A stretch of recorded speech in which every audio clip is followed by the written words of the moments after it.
Alright boys, welcome back to another Maybe Lewis MMA video. Today, we're talking about the fights to make after UFC 320. Just went down this past weekend. A lot of good winners on that card, and a lot of great matchups to come. I think if they match make this perfectly, we could get a lot of bangers, boys. So these are the fights that I think they should make. So, the loser of the main event, Magomed Ankalaev, did not look great, boys. Got finished in 1 minute and 20 seconds. I think Magomed Ankalaev should fight the other losing light heavyweight on this card, Khalil Roundtree Jr. I think that makes perfect sense. You know, they both lost on this card. They both might take some time off to get back in there. This fight will make more sense when you see who I think is going to fight for the belt next. Now, the winner, Poatan Pereira and New Baby, knocked out Magomed Ankalaev in 1 minute 20 seconds. Light work. I don't think there's anyone left at light heavyweight. I think Magomed was probably the best fighter, and he beat the second best, Jiri. So, it's time, Pereira. Time to move on up. I think that Alex Pereira should fight the winner of Tom Aspinall versus Cyril Gane for the heavyweight belt. Heavyweight sucks right now. They need an exciting fighter up there.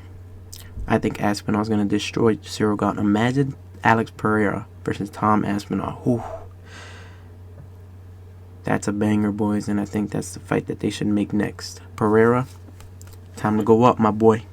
Let's do it. 3-weight world champ. Greatest fighter of all time if he does that. Now, the loser of the co-main event, Corey Sandhagen, looked great in round 1, but besides that, had nothing going for him. Got dominated by Merab, like I predicted, like everyone else knew what would happen. So, I think it's finally time. The fight we've all been waiting for, boys. I think it's time to make Corey Sandhagen versus Sean O'Malley at the White House.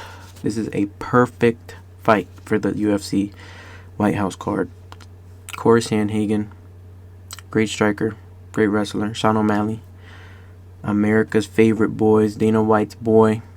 He got Dana White privilege. I think they'll throw him on that UFC White House card. Corey Sandhagen versus O'Malley. That's fireworks waiting to happen. Anyone can get knocked out in that. Two strikers. And I don't know why this fight hasn't happened yet. They're very similar styles, I'd say. And yeah, that's the fight to make next for Corey Sandhagen. Now, the winner, Merab Dvalishvili. Who can beat this man? Destroyed Corey Sandhagen. Almost knocked him out in round 2. Got like 20 takedowns. This guy's evolving every fight.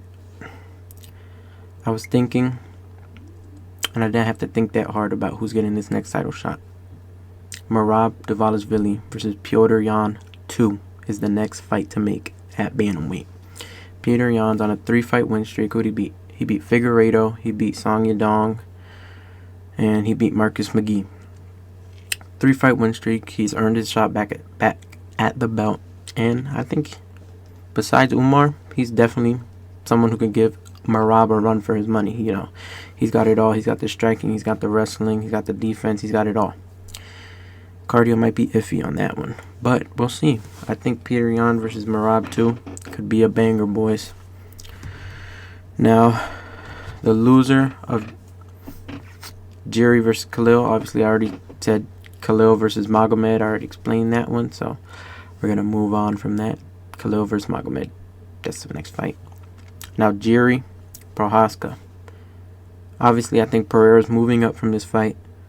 So I think the fight for the vacant light heavyweight title is going to be Jiri Prochazka versus Carlos Ulberg.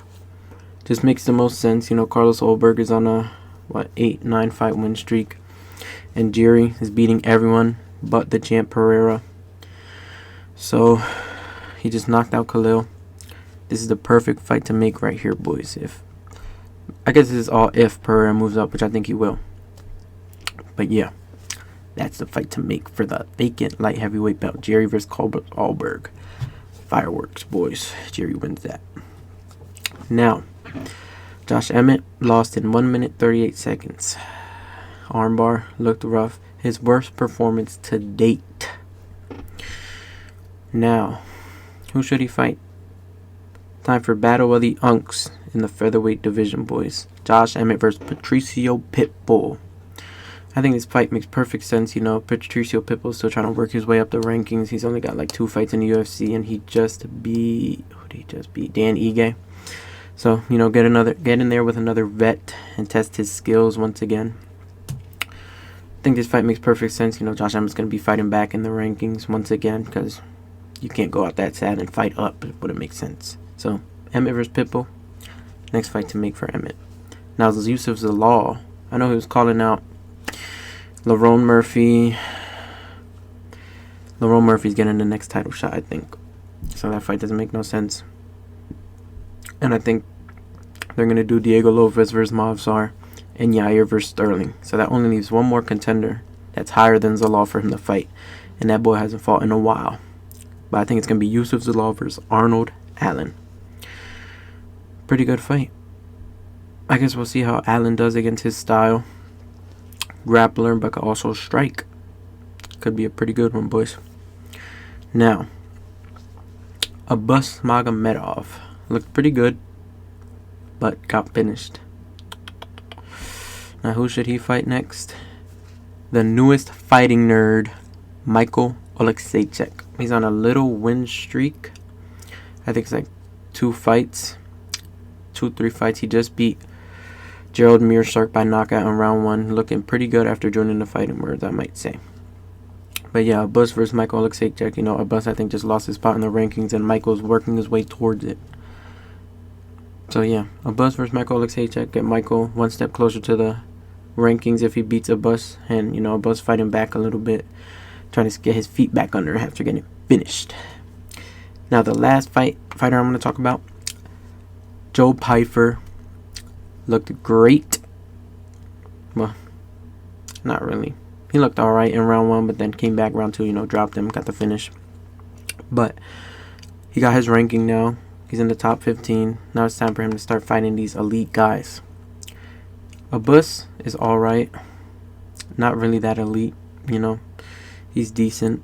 But I think the real test for Joe Pyfer next would be Marvin Vettori, the strongest chin in MMA. Can he crack it? That's the question we're all going to be wondering. But I think that's the next fight to make. I think Marvin Vettori's like ranked number 13 or 14. You know, it's just a little fight up, a little higher skill level. You know, Marvin Vettori's been to the top, fought Izzy for the belt, been fighting all the top guys. And yeah, that's the fight I think they should make next for Joe Pyfer. And that's all the fights I think they should make after UFC 320. Banger card. I think there's a lot of great fights to make next, UFC. Please don't fumble this. But yeah, the future's looking great, boys. And yeah, what's up next? UFC Rio Oliveira versus Gamrot. My prediction video should be dropping either Thursday or Friday for that one, boys. So stay tuned. And yeah, this is the fights they should make after 320. Like, comment, subscribe. Let me know what I can do better, boys. And yeah, have a good one, boys. Peace.